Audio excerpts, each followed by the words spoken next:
Ya. Buenas tardes, querida magísteres. Nosotros somos el grupo número 8, el cual le vamos a dar una pequeña video del flujo de la información verbal y la producción y escucha de la palabra. Em, Como introducción tenemos que la comunicación es una necesidad que el hombre ha satisfecho siempre de una manera muy diversa.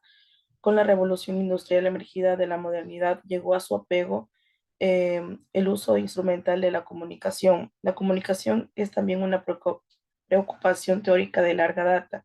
El pensamiento grecoliano de la antigüedad, en su desempeño para explicar el proceso de la comunicación, elaboró un aparato conceptual cuyo despliegue abordó todo pensamiento teórico posterior. A continuación, mis compañeras van a dar una explicación sobre los dos temas antes mencionados.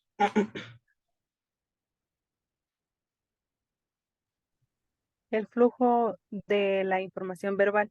Partiremos hablando sobre la estructura cerebral. Haremos una breve ilustración y entender cómo estas áreas cerebrales en conjunto funcionan.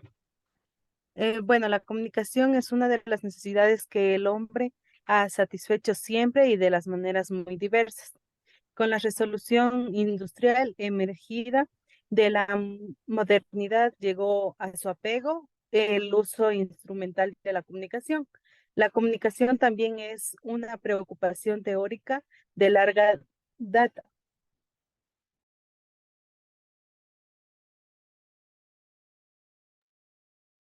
Contenido. Se puede decir que para producir una palabra hablada, primeramente el hablante o usuario de una lengua opta por una palabra.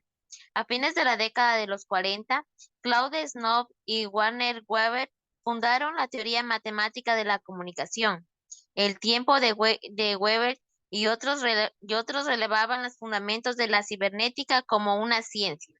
Además, la información fonética para la palabra, cómo pronunciarla, es enviada por medio del fascículo arqueado, el área de Broca que determina qué combinación de articulaciones son necesarias para producir cada fonema o sonido en la palabra, e incluye la corteza motora de los músculos de mover.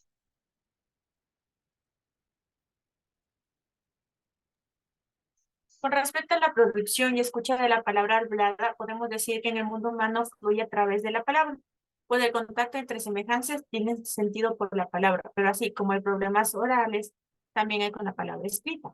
Cuando alguien habla, lo hace con fluidez, independientemente de su condición personal, y se hace entender a como de lugar. Ya, siguiendo con la explicación, tenemos el contenido, en lo cual aquí hacemos unas preguntas. Corteza motora dirige los movimientos de los músculos para la articulación. Dicho caso ocurre a la inversa en el proceso de escuchar y comprender una palabra que se ha pronunciado. Primero el estímulo auditivo ingresa por medio de la corteza auditiva, vía oídos, o por medio de la corteza visual, vía ojos. Si se usa una lengua de señas, se activa el área de Wernicke a medida que el estímulo auditivo se equipará para una palabra de nuestro léxico mental.